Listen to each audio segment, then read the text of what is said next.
101 রানে দুর্দান্ত জয় ভারতের।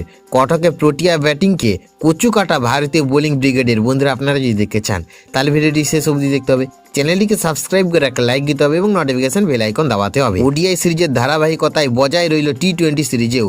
বারাবাটি স্টেডিয়ামে প্রথম টি-20তে দুর্দান্ত জয় পেল টিম ইন্ডিয়া।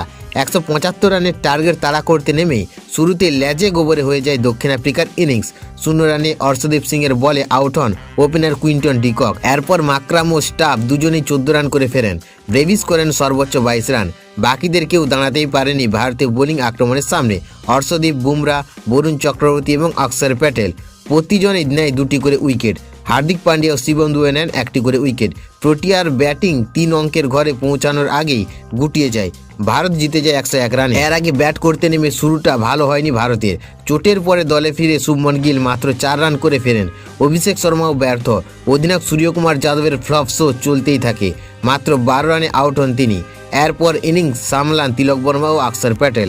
তিলক করেন 26 রান আর অক্ষর করেন 23। তবে দিনের নায়ক ছিলেন হার্দিক পান্ডিয়া। 28 বলে 59 রানের বিধ্বংসী ইনিংস খেলেন তিনি। তার ইনিংসে সাজানো ছিল 6টি 4 এবং 4টি ছক্কায়। শেষ দিকে শিবম দুবে ও জিতেশ শর্মা 10 ও 11 রান যোগ করেন। নির্ধারিত 20 ওভারে ভারত সংগ্রহ করে 175 রানে 6 উইকেটে।